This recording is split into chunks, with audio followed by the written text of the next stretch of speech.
दोस्तों एक राज्य था और उस राज्य का जो राजा था वह बहुत ही लालची था। राजा होने के बावजूद, इतनी संपत्ति होने के बावजूद उसको और लालच था कि हमारे पास सोना चांदी जेवरात यानी मुद्राएं और मुझे मिल जाए।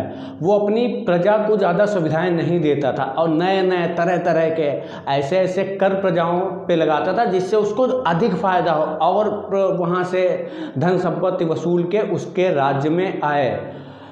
उसको बस यही दिमाग में चलता रहता था कि हम अपनी संपत्ति को कैसे बढ़ाएं। प्रजा की तरफ बिल्कुल ध्यान नहीं था। प्रजा उसकी बहुत उससे दुखी रहती थी। वह राजा एक दिन अपने बगीचे में टहल रहा था। टहलते टहलते उसने देखा कि एक परी है, वो बगीचे में एक पेड़ में पंख फंस गए हैं।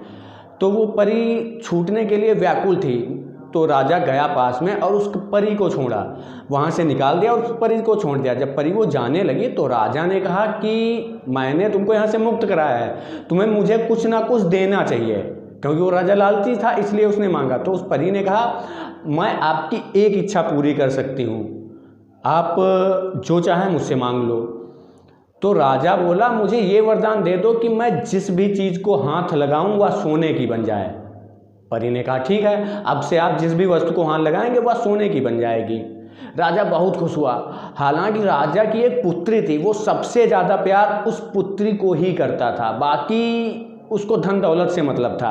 राजा वहाँ से खुशी खुशी बस जैसे ही परी जाती है, राजा तुरंत एक पत्थर को वहाँ लगाता है, वह पत्थर सोने का हो जाता है। अब राजा महल की तरफ खुशी खुशी दौड़ता है। रास्ते में उसको जितने कंकड़ पत्थर जो भी मिलता है सबको हाथ लगाते हुए सोना करते हुए दौड़ते हुए चला जाता है। इतना वो खुश होता है कि जो भी चीज़ मिलती है, आखिरकार वो थक जाता है। महल तक पहुँचते पहुँचते उसको प्यास लगती है।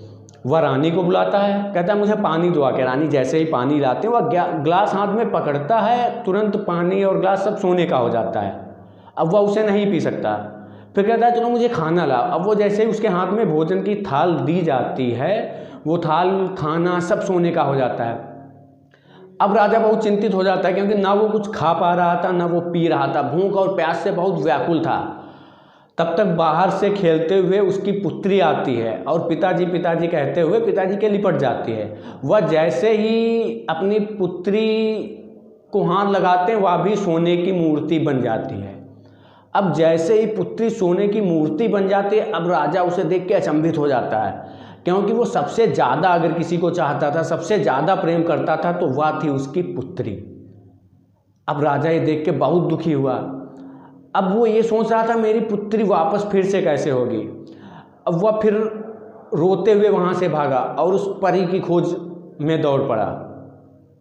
फिर उसको वो परी मिली और राजा ने फिर कहा आप मुझे क्षमा कर दीजिए, मैं आपके हाथ जोड़ता हूँ, विनती करता हूँ, मैंने जितनी चीज़ों को हाथ लगाया वो जैसी थी वैसी ही हो जाए, मुझे ज़्यादा धन दौलत की आवश्यकता नहीं है। परी ने कहा ठीक है, आप जाइए, जितनी चीज़ों को आपने हाथ लगाया है आपकी सारी चीज़ें वैसे ही हो जाएंगी। फिर वो महल की तरफ जाता है, उसकी पुत्री सही हो जाती है। उस दिन से वो राजा लालच त्याग देता है। तो यहाँ से इस कहानी से हमें ये सीखना चाहिए कि हमें अधिक लालच के चक्कर में ऐसे डिसीजन नहीं लेना चाहिए कि जिससे हमारे भविष्य को कोई प्रॉब्लम हो या फिर हमें अपनों से दूर होना पड़े सिर्फ लालच के चक्कर में। तो ज़्यादा लालच करना अच्छी बात नहीं है। नई वीडियो के साथ कुछ नया सीखने के लिए मिलते हैं नेक्स्ट वीडियो में।